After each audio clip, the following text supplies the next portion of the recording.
ఇప్పుడు పెనమలూరు నియోజకవర్గంలో మీ పైన మంత్రి జోగి రమేష్ నిలబెట్టారు. మీరు ఆయన ప్రచారాన్ని ఏ విధంగా తిప్పికొడుతున్నారు? వీళ్ళు అడ్డగోలుగా ఏదైనా వచ్చి ఒక కమ్యూనిటీనో ఒక గ్రూపో మేము సింగిల్గా ఉన్నాం, సింహంలాగా వస్తున్నాము, వైనాట్ 175 నినాదంతో ముందుకెళ్తున్న పరిస్థితి మీ ప్రత్యర్థి పార్టీ వైసీపీ చేస్తూ ఉంది. సింగిల్గా సింహం ఇవన్నీ సినిమా డైలాగులు అందరూ ప్రజలందరూ చూశారు. మేనిఫెస్టోలు ఇచ్చినవి ఇవ్వనివి కూడా మేము అమలు చేసామని. సిపిఎస్ రద్దు ఎందులో ఉంది? మద్య నిషేధం ఎవరు చెప్పారు? కరెంటు ధరలు పెంచమని ఎవరు చెప్పారు? ఇసుక మద్యం విషయంలో మీరు అవినీతికి మీరు తెరలేపారు. 200కో 300కో మీరు ప్రధానంగా ఓటమి పాలవటానికి ఎంఆర్ఓ వనజాక్షి. ఎందుకు దాని గురించి ఇక్కడ మాట్లాడుకోవటం? గతంలో పప్పు అనే బ్రాండ్ నుంచి ఆయన ఇప్పుడు ఎదుగుతున్న తీరుని ఎలా చూస్తా ఉన్నారు? పనికి మాల పప్పు గుర్తునే కొన్ని కుక్కలు వాగినాయి కదా అని చెప్పేసి గూగుల్లో కొడితే పప్పు అని లోకేషే వస్తుంది. ఆ రోజాకి నోరుకి కానీ పవన్ కళ్యాణ్ని వాడుకుని వదిలేకపోతుంది టీడీపీ. ఆ విషయం ఆయనకు తెలియట్లేదు అనేది కూడా ఒక వర్గం నుంచి వినిపిస్తున్నమాట. దీనికి మీరేమంటారు? జోగి రమేష్ అనే వ్యక్తి ఒక మీకు టికెట్ రాకుండా మీ పార్టీలోనే కొంతమంది వ్యక్తులు ఒక ప్రయత్నాలు చేస్తారు. నాకు భయం వేస్తుంది అసలు. అంటే గెలవడం కోసమే కుట్రలు కుతంత్రాలకు ప్లాన్ చేస్తున్నారని, ఓట్లు మనకే వేస్తారని ఏదో ఇది మాత్రం తెలిసింది. దీని వెనకమాల ఎవడు ఉన్నాడో ఆయన మాత్రం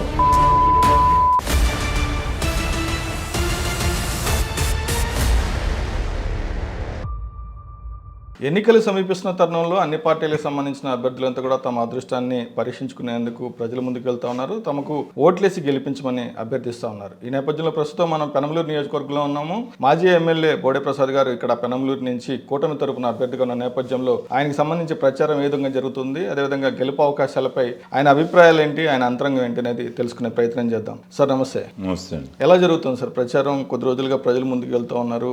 ఒకవైపు మంచి ఎండలు ఉన్నాయి, మరోవైపు ఎలక్షన్స్ వచ్చాయి. ఎలా జరుగుతుంది మీ ప్రచారం? ప్రచారం చాలా ఉధృతంగా జరుగుతూ ఉంది. ఎన్నికల సమయంలో ఎక్కడ కూడా ఏ విధమైన నిర్లక్ష్యం చేయకుండా ప్రతి ఓటర్కి రీచ్ అయ్యే విధంగా అన్ని చోట్ల ప్రచారం బాగా జరుగుతూ ఉంది. కానీ మీరు టికెట్ దక్కించుకునేందుకే చాలా పెద్ద పోరాటం చేయాల్సి వచ్చింది.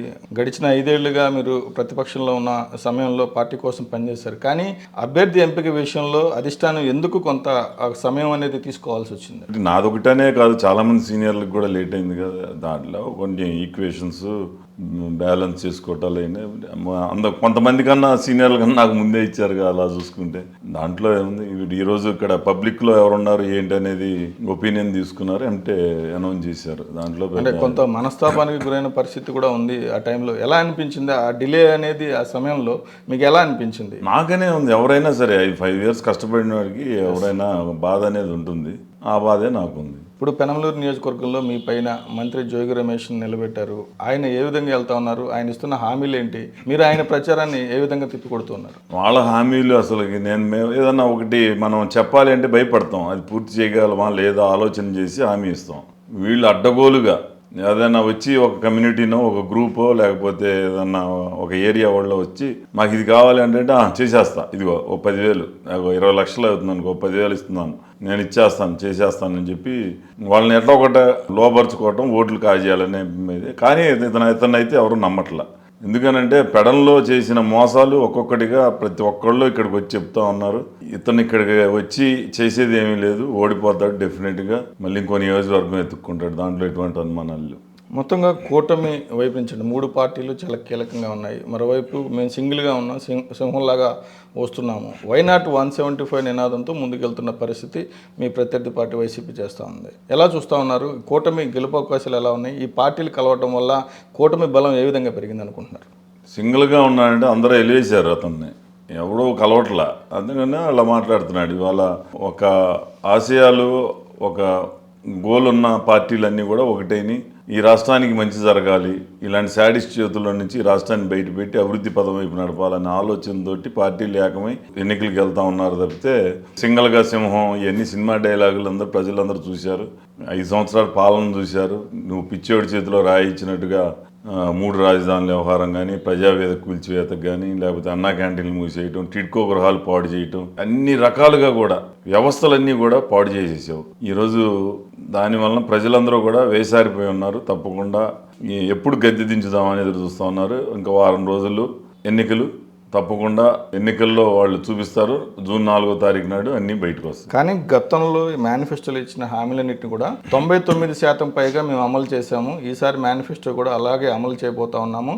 మేనిఫెస్టోలో ఇచ్చినవి ఇవ్వనివి కూడా మేము అమలు చేశామని పదే పదే చెప్తా ఉన్నారు. మేము చేసిన సంక్షేమమే మళ్ళీ మరొకసారి తమకు గెలుపును అందిస్తుంది అనేది ఒక ధీమా అనేది వైసీపీ నేతల్లో కనిపిస్తూ ఉంది. మీరేమంటారు? సిపిఎస్ రద్దు ఎందులో ఉంది?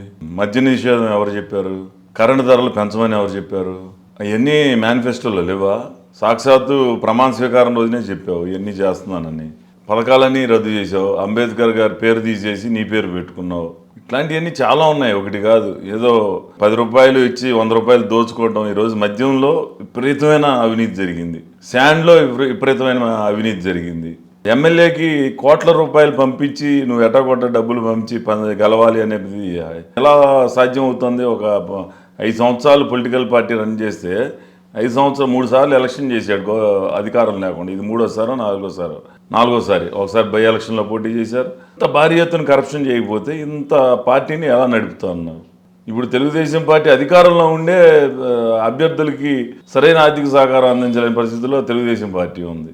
ఒకసారి పార్టీ నడిపినోడి నువ్వు ఈ విధంగా మరి ఒకేసారి క్యాండిడేట్స్ అందరినీ కూడా డంపు చేసేసి అక్కడోడిని ఇక్కడోడిని అక్కడ జగన్మోహన్ రెడ్డిని చూసి ఓటేసేస్తారు అన్నట్టుగా డబ్బుతో ఓట్లు కొనాలనుకుంటే మాత్రం అది జరగదు. నిత్యం ప్రజల మధ్య ఎవరు ఉంటున్నారు? ఈ 5 సంవత్సరాలు ఏ ప్రభుత్వం, అంతకుముందు 5 సంవత్సరాల ప్రభుత్వం ఏది మంచి చేసింది, ఏది చెడు చేసింది అనేది చూసుకుంటా ఉన్నారు. అంటే మీ హయాంలో కూడా ఇసుక మద్యం విషయంలో మీరు అవినీతికి మీరు తెరలేపారు. తర్వాత ఈ స్థాయిలో ఇక్కడ జరుగుతుందన్న విమర్శలు కూడా వస్తూ ఉన్నాయి. అంటే ఆ టైంలోనే ఇసుక మద్యం ప్రధానంగా అక్కడ దోపిడీ గురైంది. కొంతమంది టీడీపీ నేతలు కూడా దాంట్లో పాత్రదారులుగా ఉన్నారనేది పదే పదే వైసీపీ నుంచి వచ్చిన విమర్శలు. మీరే మద్యంలో ఎక్కడ విమర్శలు రాలేదు.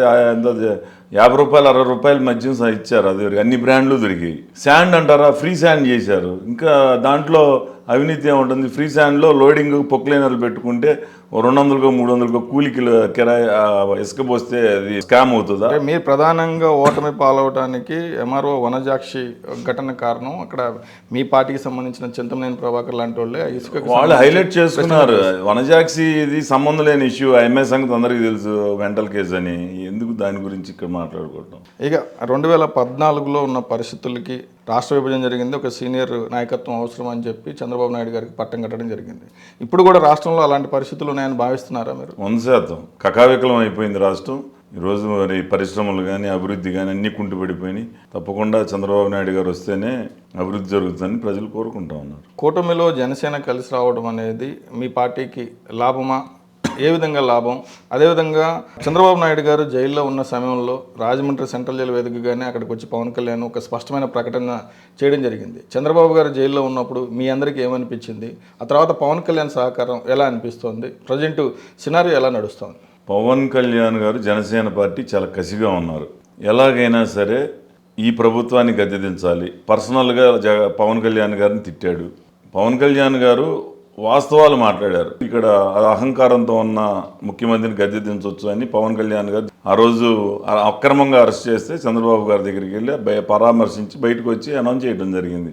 ఆ రోజు నుంచి కూడా జనసేన టీడీపీ వేరువేరుగా అయితే లేదు, రెండు కలిసే ప్రయాణం చేస్తూ ఉన్నాం. కానీ పవన్ కళ్యాణ్ని వాడుకుని వదిలేకపోతుంది టీడీపీ. ఆ విషయం ఆయనకు తెలియట్లేదు అనేది కూడా ఒక వర్గం నుంచి వినిపిస్తున్నమాట. దీనికి మీరేమంటారు? చెప్తారు ఆ ప్రతిపక్షం వాళ్ళు ఏం చెప్తారు? ఏదో ఒకటి పుల్లలు పెట్టాలని చెప్తారు. ఇప్పుడు నా మీద ఉన్న జోగి రమేష్ ఇప్పుడు రీసెంట్గా మా వాళ్ళు ఒకళ్ళు చెప్పారు. కంకిపాడులో ఒక రిపోర్టరు వాడికి అదే పని, నీ ఏదో కాపుల్ని నువ్వు తిట్టావని ఇమిటేట్ చేసేది వీడియో రిలీజ్ చేయబోతున్నారు, జాగ్రత్తగా ఉన్న ఆడియో రిలీజ్ చేయబోతున్నారు అని అంటే ఇవన్నీ రకరకాల యాసాలు వేస్తారు. ఇవన్నీ కూడా ఫేస్ చేయాలి ఎలక్షన్స్లో.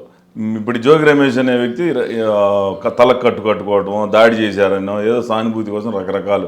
ఈరోజు ఇక్కడ నియోజకవర్గంలో మనం చాలా శాంతియుతంగా ఎక్కడ చిన్నపాటి ఘర్షణలు కూడా జరగకుండా చాలా మొన్న ఎనంకుదురు చిన్న ఘర్షణ జరిగితే ఎంపీ గారు నేను సారీ కార్యకర్తలు ఎంత తొందరపడి అంటే సారీ అని చెప్పాం. అయినా మా మీద కేసు కట్టారు. వాడేదో ఫ్లెక్సీ చించాడని. మేము ఎక్కడో దూరం 1 కిలోమీటర్ దూరంలో ఉన్నాం. తెలిసిన సంఘటన చూసి అక్కడికి వెళ్ళినాక సారీ బ్రదర్స్ ఏదైనా జరుగుంటే అని ఎంపీ గారు సాక్షాత్ మైక్లో చెప్పాడు. అయినా మేమేదో దగ్గరుండి కొట్టండి చంపండి అన్నాం అని చెప్పి మా మీద కేసులు పెట్టి అంటే ఇవన్నీ జనరల్. ఇప్పుడు జోగి రమేష్ అనే వ్యక్తి ఒక డ్రామా ఆర్టిస్టు, ఏదో చెప్తా ఉంటాడు, అతను మాట్లాడినట్టు మనం మాట్లాడలేము, కపట ప్రేమ చూపించలేము. ఇక్కడ గెలవడని తెలిసి ఒక్కొక్కడిని రకరకాలుగా ఏదో ఒక విధంగా బతిమలాడుకోవటం, ఇది చేసుకోవటం, డబ్బులు ఇచ్చుకోవటం ఏదో చేస్తూ ఉంటాడు. అంటే గెలవడం కోసమే కుట్రలు కుతంత్రాలకు ప్లాన్ చేస్తున్నారని మీరు చేస్తాడు, చాలా కుట్రలు చేస్తారు. తెలుగుదేశం పార్టీ ఎలక్షన్స్ వచ్చినప్పుడే తెలుగుదేశం పార్టీ గుర్తుకు వస్తుంది వీళ్ళకి. కట్ల మీద పాకలు పీకేస్తున్నారని చెప్తాడు. మొన్న మళ్ళీ మొదలు పెట్టారు. ఇప్పుడు ఎన్నిసార్లు తెలుగుదేశం పార్టీ వచ్చింది, ఎన్నిసార్లు కాలకట్ల మీద ఇల్లు పీకారు. ఈ రకరకాల ప్రచారాలు చెప్తా ఉంటారు, ప్రజలు నమ్మకూడదు. ఇప్పుడు కులాల మధ్య చిచ్చు పెడతానికి ఒక ప్రయత్నం చేస్తూ ఉన్నాడు జోగి రమేష్. బోడే ప్రసాద్ అనేవాడు అట్టాంటివాడు అనేది ప్రజలకు తెలుసు. వంగవీటి రాధా గారి మేనమామ నేను. ఈ నియోజకవర్గంలో చాలామంది ఉయ్యూరులో కాపు సోదరులు కానీ, కంకిపాడులో కాపు సోదరులు కానీ పార్టీ జనసేన టీడీపీ కలవక ముందు నుంచే మేము చాలా స్నేహభావంగా ఉండాం. వాళ్ళకి చాలా చేసాం. ఏదో వచ్చంట నేనంట ఏదో తిట్టానంట, వాళ్ళంట ఓట్లు మనకే వేస్తారని ఏదో ఓటు సృష్టించబోతున్నారు అనేది మాత్రం తెలిసింది. దాన్ని తిప్పుకొడడానికి అవసరమైతే ఎలక్షన్ కమిషన్ కంప్లైంట్ పెడతాం. ఏదైనా అట్లాంటిది జరిగితే మాత్రం వచ్చే తెలుగుదేశం పార్టీ ప్రభుత్వం దీని వెనకమాల ఎవడున్నాడో ఆయన్ని మాత్రం తప్పకుండా వదిలిపెట్టాం. మీరు అన్నట్టు ఇక్కడ బెజవాడలో కుల రాజకీయాలు అనేది చాలా సెన్సిటివ్గా ఉంటాయి. ఇలాంటి పరిస్థితుల్లో ఇప్పుడు క్షేత్రస్థాయిలో బీజేపీ, జనసేన, అదేవిధంగా టీడీపీ 3 పార్టీలకు సంబంధించిన కార్యకర్తలు కావచ్చు, ఆ సామాజిక వర్గాలకు సంబంధించిన వాళ్ళు కావచ్చు, అందరూ కూడా కలిసి పనిచేసే పరిస్థితులు ఉన్నాయా? గతంలో ఎందుకంటే సీట్లు రాలేదని కొంత అసంతృప్తిగా ఉన్న కాపు నేతలందరినీ కూడా కొంచెం సముదాయించే ప్రయత్నం అయితే జరిగింది. అటువంటి పరిస్థితుల్లో ఇప్పుడు ఎలా ఉంది? ఇక్కడంతా కూడా క్షేత్రస్థాయిలో అందరూ కూడా మమేకమై కలిసికట్టుగా పనిచేస్తున్న పరిస్థితి. ఇప్పుడు ఎక్కడైనా ఒకటి అసంతృప్తులు లేకుండా ఉండవు. ఇప్పుడు సింగిల్ సీట్ నాకు ఇచ్చినా నా మీద కూడా అసంతృప్తి ఎవడో ఒకడు ఉంటాడు. 100 మందిని సాటిస్ఫై చేసే శక్తి ఎవరికి లేదు, భగవంతుడు కూడా చేయలేడు. భగవంతుడిని కూడా నేను 24 గంటలు లేకపోతే రోజు పూజ చేస్తున్నాను, నాకు అది చేయలేదు ఇది చేయలేదని పూజ చేసే వాళ్ళు కూడా ఉంటుంది. అట్లాగే ఇప్పుడు మనం మనుషులమే కదా, ఉంటారు సీటు రాని వాళ్ళు ఉంటారు, లేకపోతే సీటు వచ్చినా కొంతమంది అసంతృప్తి. ఇప్పుడు ఆ పార్టీకి ఇచ్చారు, ఈ పార్టీకి ఇచ్చారు, ఇది కొంత ఉంటుంది. లేకుండా అయితే లేదు అనేది మాట్లాడితే అది తప్పే అవుతుంది అనుకుంటాం. మీకు టికెట్ రాకుండా మీ పార్టీలోనే కొంతమంది వ్యక్తులు ప్రయత్నాలు చేసుకుంటారు. ఎవరిష్టం వాళ్ళది. ఇప్పుడు పార్టీ కోసం ప్రయత్నం చేసేవాడు బోడే ప్రసాద్ని ఏ విధంగా డిగ్రేడ్ చేస్తే నాకు సీట్ వస్తుంది అనే దాంట్లో ఇది ఒక పోరాటం, చదరంగం. ఇలాంటివన్నీ కూడా ఛేదించుకుంటూ ముందుకు వెళ్తేనే విజయం సాధిస్తుంది. తప్పితే ఆడేదో చెప్పాడు ఈడేదో చెప్పాడు అని చెప్పి మనం వాళ్ళ మీద ఇది చేసుకుంటూ ఉంటే ఉన్నాయి కూడా దూరం అవుతాం. ఇప్పుడు పెనమలూరు నియోజకవర్గంలో ఈ 5 ఏళ్లలో అభివృద్ధి ఏం జరిగిందంటే ఏం చెప్తారు? ఈ 5 ఏళ్లలో శూన్యం, చేసింది ఏం లేదు. డెవలప్మెంట్ విషయంలో శూన్యం, ఏమీ అభివృద్ధి జరగల. ఏదైనా జరిగింది అంటే 14 నుంచి 19 వరకు.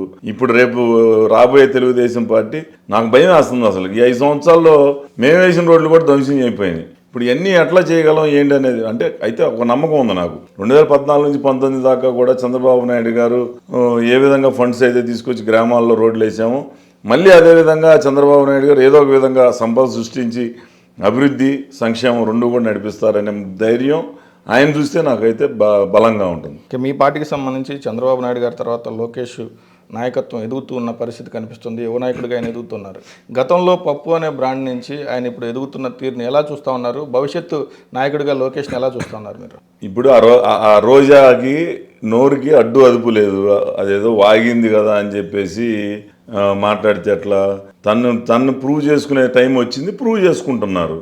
ఈరోజు టోటల్ పార్టీని ఆయన కూడా ఆర్గనైజ్ చేయగలిగే శక్తి ఆయనకు వచ్చింది. దాంట్లో ఎటువంటి అనుమానాలు లేవు. ఆడెవడో కొన్ని కుక్కలు వాగినాయి కదా అని చెప్పేసి వాళ్ళు మాట్లాడితే ఇప్పుడు జగన్ని సైకో మెంటాలిటీ, శాడిస్ట్ అంటా ఉన్నాం. అతను ప్రూవ్ అయిపోయాడు సైకో. ఆయన పైన సొంత ఇంటి నుంచే విమర్శలు వస్తూ ఉన్నాయి. అదేవిధంగా ముద్రగడ లాంటి వాళ్ళు తీసుకున్న స్టాండ్ మీద సొంత కూతురే విమర్శిస్తూ ఉన్నారు. ఇప్పుడు తాజాగా అంబటి రాంబాబు అల్లుడు కూడా అంబటి రాంబాబు తీరును తప్పుపడుతున్న పరిస్థితి కనిపిస్తుంది. అంటే ఏంటి వైసీపీకి ఎందుకు ఇలా జరుగుతుందని మీరు అనుకుంటున్నారు? అది అధికారంలో ఉన్నప్పుడు ఒక మొదటి సంవత్సరంలోనే ఎంపీ బయటకు వచ్చి తిడితే లేదు. వాళ్ళు కొత్తగా ఏదో ఎన్నికల్లో పోటీ చేసే టైంలో అల్లుడు కొడుకో తిట్టారు, కూతురో తిట్టారు అంటాం కాదు. అధికారంలో ఉన్న పార్టీ ఒక ఎంపీ బయటకు వచ్చి మొదటి సంవత్సరంలోనే నువ్వు చేసేది తప్పు అన్నాడని అంటే 2 సంవత్సరాలు అధికారంలో ఉన్న పార్టీలో నుంచి ఎమ్మెల్యేలు వచ్చి ప్రతిపక్షంలో జాయిన్ అయ్యారంటే ఇది అసలు నిన్ను ఎవరు నమ్మారు? అసలుకి మా నమ్మకం అని అంటున్నావు. నీకు ఏ నమ్మకం? ఎవరు నమ్మారు నిన్ను? అసలు నీ ఎమ్మెల్యేలే నమ్మలేదు, నీ ఎంపీలే నమ్మలేదు. ఒక ఎంపీని కట్టేసి కాళ్ళతో నా చితకబాది లైవ్లో చూసావనంటే ఏమంటారు దీన్ని? కొంతకాలంగా వైఎస్ షర్మిల పదే పదే అన్న జగన్ టార్గెట్గా విమర్శలు చేస్తున్నారు. దీని వెనక చంద్రబాబు నాయుడు ఉన్నారనేది ముఖ్యమంత్రి జగన్మోహన్ ఈ రాష్ట్రంలో ఏది జరిగినా చంద్రబాబే, వృద్ధుల పెన్షన్ ఆగినా చంద్రబాబే, షర్మిల మాట్లాడినా చంద్రబాబే. వృద్ధుల పెన్షన్ అకౌంట్స్లో వేయకుండా డబ్బులు నిధులు లేకుండా చేసి కాంట్రాక్టర్ నిధులు చెల్లించుకొని దాని వెనకాల చంద్రబాబు అంటాడు. బాబాయ్ హత్యనక చంద్రబాబు అంటాడు. ప్రతిదానికి చంద్రబాబే, షర్మిల వెనకమాల చంద్రబాబే, ఇక ఆయన కళ్ళలో కనపడితే చంద్రబాబే. ఇంకే మనం దాన్ని ప్రత్యేకంగా చర్చించాల్సిన అవసరం ఉంది. మీరు అధికారంలో వస్తే ఏం చేయబోతున్నారు? గడిచిన 5 ఏళ్ల వైసీపీ పాలనలో మీరు ఏవైతే ఆరోపిస్తున్నారో వాటి మీద చర్యలకి సిద్ధంగా ఉంటారా? మీరు ఎటువంటి దర్యాప్తులైనా చేయగలరా? అది పైనుంచి పార్టీ తీసుకుంటుంది నిర్ణయం. నేను ఒక క్యాండిడేట్, ఒక ఎమ్మెల్యే క్యాండిడేట్, అది ఆ పరిధి నాది కాదు కదా. ఇక పెనంలూరు నియోజకవర్గంలో మీరు 5 ఏళ్ళుగా గమనించిన ఈ సమస్యలు ఏంటి? వాటికి సంబంధించి ఆ పరిష్కారం కోసం ప్రత్యేక మేనిఫెస్టో ఏమన్నా డెఫినెట్గా ఈ నియోజకవర్గం చాలా నష్టపోయాం. లాస్ట్ 5 ఇయర్స్ బ్రహ్మాండంగా ఇది నా హయాంలో బ్రహ్మాండంగా చేసాం. ఇప్పుడు ఏదైతే అభివృద్ధి పోయిందో అవన్నీ కూడా చేయాలి, చేసి తీపిస్తాం.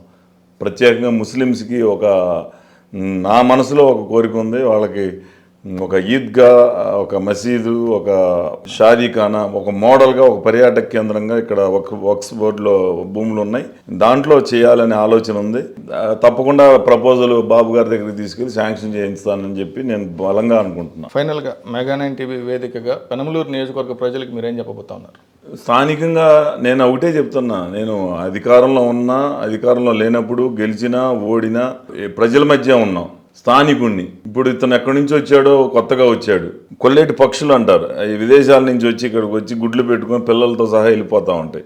వీడు అంతే, ఇక్కడికి వచ్చాడు, ఇక్కడ ఉన్న వాళ్ళందరినీ పిండుకొని ఆ గుడ్లతో వెళ్ళిపోయే బ్యాచ్ ఇదంతా. ప్రజలైతే నమ్మకాలు లేదు.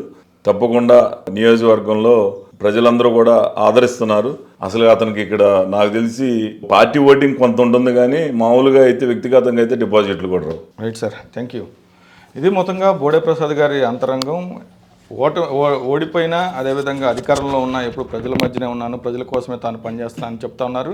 ఇటువంటి సమయంలో ఇప్పుడు వస్తున్న ఎన్నికల్లో ఖచ్చితంగా తనకే ఓటు వేసి ప్రజలు గెలిపిస్తారని చెప్పి ఆయన ధీమా వ్యక్తం చేస్తున్నారు. మరోవైపు మంత్రి జోగి రమేష్ వలసపక్షిగా వచ్చారు కాబట్టి ఆయన డిపాజిట్లు కూడా గల్లంతు కావడం ఖాయమని చెప్పి ఆయన జోస్యం చెబుతున్న పరిస్థితి ఉంది.